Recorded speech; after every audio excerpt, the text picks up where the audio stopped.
I feel like the whole dating app culture, I talk about this all the time. I'm sure my listeners are sick of hearing me complain about dating apps. I don't use dating apps. I think they're horrible. But Mhm.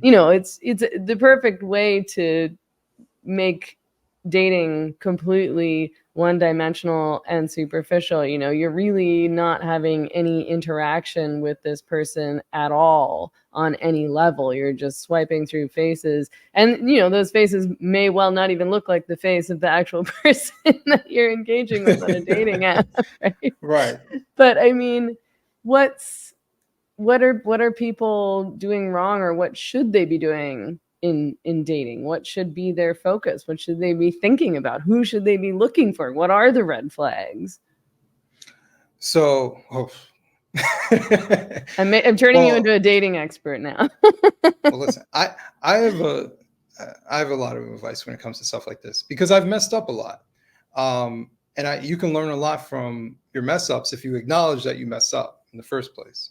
Um, so the first thing I would say is the reason why dating is so difficult is because we're dating strangers. Yeah. And most people, even if they're good at it, it's incredibly difficult to analyze a human being that you've just met and understand what they are, what they're about. It's a very, very difficult thing to do. And your accuracy level of being able to assess the nature of an individual that you just met for the first time for about an hour to determine if they're going to be your forever husband or wife, you're likely to have a high failure rate. Um, by dating a stranger, you're eliminating all the different things that ensured a better possible outcome for a relationship. So by dating someone that you know or loosely know or is associated. So using my situation, I met my wife through a friend of mine. My wife is his sister, and so when I started dating her, she felt more comfortable because she knows that I know her brother and her brother knows me. And when she started developing feelings for me, she asked her brother, "Is he a good guy? Because y'all have talked privately. Has he said some stuff? Is he a player? Like, you need to tell me." And Mm-hmm. he confirmed, yes, he's a good guy. And that lowered her guard and we moved forward. But if you don't have the social proof, you're completely in the blind if you're dating a guy who's married and you just have no idea. He says his name is Bob and it's really Charles. Like, you have no idea who this person is. And you're just crossing your fingers and hoping that it works out. Mm-hmm. So, my suggestion is do not date strangers. Go out there and associate with people. And this is the leaving the house part. Like, you have to be part of stuff. Yeah. Um, you have to be part of, even if you're online, if you're part of an online niche, like, who do you know? Oh, a friend of mine who is also part of this is single. Like, even that can be fine, but you have to find someone who is loosely associated with someone that you know, so you have some sort of social proof, so you can at least have something that increases the likeliness of it working out, or even just someone saying like, listen, yeah, he's a friend of mine, but let me just tell you, and now have that information. You can choose to do whatever with it. So the number one issue that we're facing is that we're dating strangers. um, my general advice would be, know what you want when it comes, assuming you find someone, know what you want from it. So if all you want is to just have sex, then that's easy and then you can do whatever you want. But if you want a long-term successful relationship and you know you want to get married, like I knew I wanted to get married. And when you know exactly what you want, you cannot deviate from it. So if you start talking to women and you say, my objective is to get married and have children, and they say, well, I'm not ready for that, then that's fine. It was nice to meet you. You have to move on.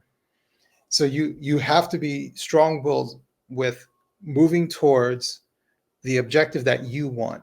Because at the end of the day, if you want kids but this person doesn't, it's not going to work. Someone's going to be unhappy. And you don't want a reluctant parent, and you also don't want to be withheld from being a parent if you want to be one.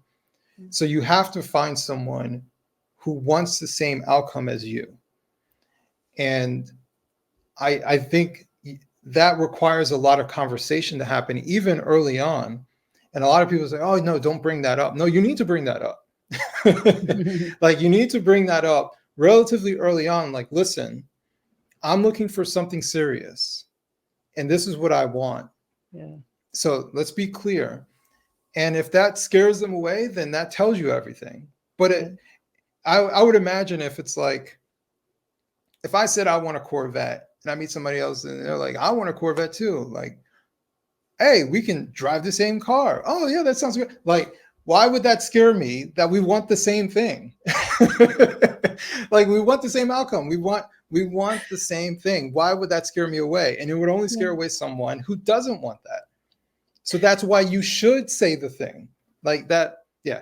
We have all these like dating tips, and it's all built off of insecurity. It's all built off of fear. Yeah. And it's like, you can't approach it that way. You have to approach it in a mature and optimistic way, but a sure way, to tell someone, listen, you seem like a nice person. I know this is our second date, but I want to let you know this is what I want. Right? Not necessarily saying, tomorrow, but objectively, this is what I want. And see what they say. You know what? I want the same thing. Then that's what you build off of. But you can't, I just see so many people who just roll into situations, and you have to be more mindful when it comes to that, because sex leads to children. And we got a lot of accidental babies running around out here who just brought into situations, and no one's mindful of it. Like, the guy who was just sleeping with the woman because she was having sex with him, creates a baby with her, and maybe she's a terrible human being. She's a great lay, but she's a terrible human being. Now she has your kid. Now she's vengeful, right? You shouldn't have been participating in that with this person. Now you're stuck with her for the rest of your life because you brought a child into the world. Mm-hmm. Like, this requires mindfulness.